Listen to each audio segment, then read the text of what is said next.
Buenas tardes, mi nombre es Carolina Soler y el día de hoy vamos a hablar de la relación que existe entre el aprendizaje y las bases biológicas en el contexto de la neuroeducación. Cuando se habla de neurociencia, se habla de un campo de investigación que reúne disciplinas psicológicas e investigativas clásicas, así como de modelos interdisciplinares innovadores, cuya orientación se enfoca en buscar respuestas sobre características de forma y estructura del cerebro, para comprender finalmente las entrañas de los procesos cognitivos y comportamentales de los seres humanos. Como introducción a las neurociencias, es importante recordar un poco de la filosofía del aprendizaje, con el racionalismo de Platón y Descartes y el empirismo de Aristóteles y de Locke. Nos encaran un estudio psicológico del mismo, que dará posteriormente las bases de la investigación en neuroeducación, así como una comprensión más profunda del rol de la biología en los procesos educativos y de aprendizaje. Esta investigación tiene como exponentes máximos a Wundt, quien con su laboratorio psicológico muestra los primeros acercamientos en los procesos de psicología y fisiología asociados a estímulos y con medición de respuestas. Posteriormente tenemos a Ebbinghaus, quien expone primordialmente que el aprendizaje depende intrínsecamente de la frecuencia con que los individuos se exponen a un material específico.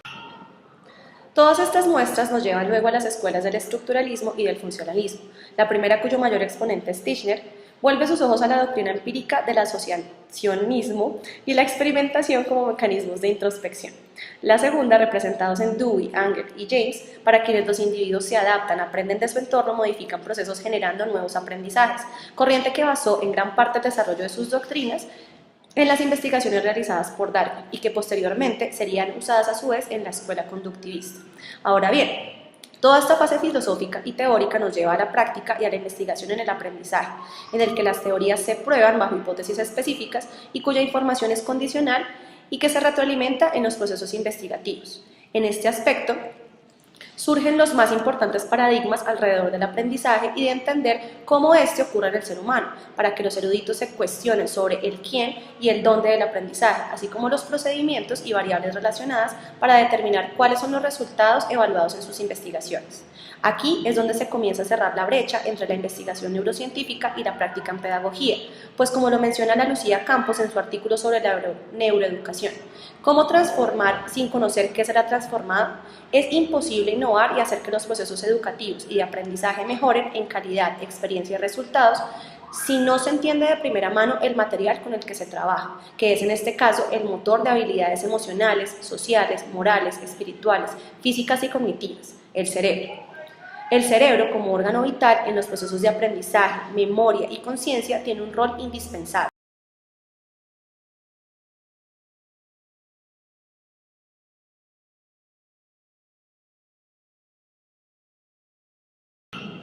Y es que el cerebro humano no es más que una máquina prodigiosa capaz de recibir estímulos y transformarlos luego de clasificarlos, priorizando y procesando información para luego emitir respuestas de tipo motor o de cimentar capacidades y muchas otras más funciones y habilidades humanas. Para entender un poco el cerebro, cómo realiza esas grandes proezas, es importante comprender parte de su fisionomía y fisiología a la hora de generar estos procesos de aprendizaje. El sistema nervioso está dividido en dos grandes partes: el sistema nervioso central, que conforma el cerebro y la médula espinal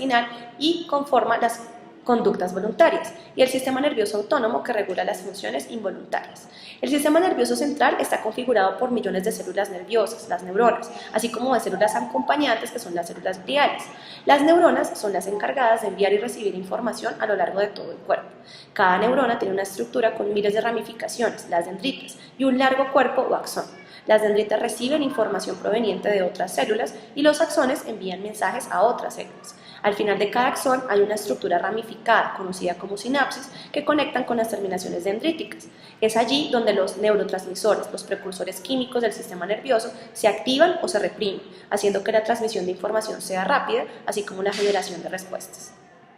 De la estructura general del cerebro se pueden identificar varias estructuras primordiales: la corteza, donde sucede el proceso final de aprendizaje, el control de las emociones y la conciencia; el tallo, el cerebelo, que controla las funciones motoras; el tálamo, el hipotálamo, la amígdala, que tiene funciones básicas compartidas con otros seres vivos como la agresividad y la impulsividad; el hipocampo, que es el desencadenador de los procesos de memoria; y el cuerpo calloso, que es el puente de comunicación entre los dos lados del cerebro. A nivel general, la corteza se divide en 4 grandes lóbulos: el lóbulo occipital, que controla los procesos visuales; el lóbulo parietal, que está en control de los procesos del tacto y la conectividad sensorial; el lóbulo temporal, que controla los procesos auditivos; y el control del lenguaje también,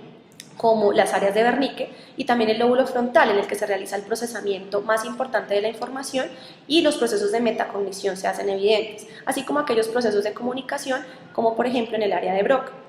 Para un adecuado procesamiento de la información, el cerebro debe contar con unos registros sensoriales para poder activar el trabajo de memoria temporal, en el trabajo que se evalúa, en la relevancia y también el descarte de la misma, para luego pasar a una memoria de corto plazo o también a una memoria de largo plazo. El cerebro es capaz de discernir entre información que es procedimental o información que es declarativa, y allí es donde evalúa la interacción en distintas áreas del cerebro, en la que el cerebro establece redes para el aprendizaje y crea nuevas conexiones nerviosas. Lo que realiza es un proceso de consolidación entre dichas redes, que también se conocen como asambleas celulares, que asocian la información más simple, o aquellas que se conocen como secuencias de fase, que son las secuencias de acuerdo a lo que se dicta por las asambleas celulares.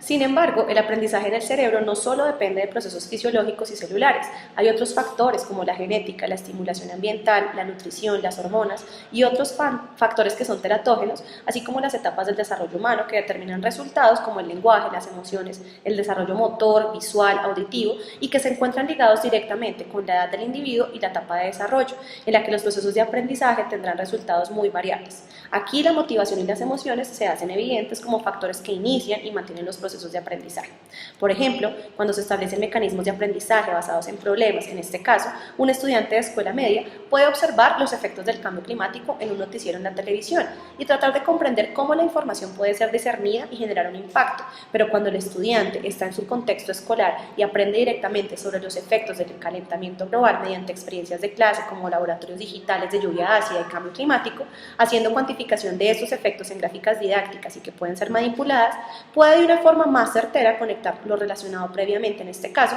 emitiendo un juicio mucho más crítico sobre los impactos ambientales y su rol como individuo en la sociedad para ayudar a la mitigación de los mismos. Muchas gracias.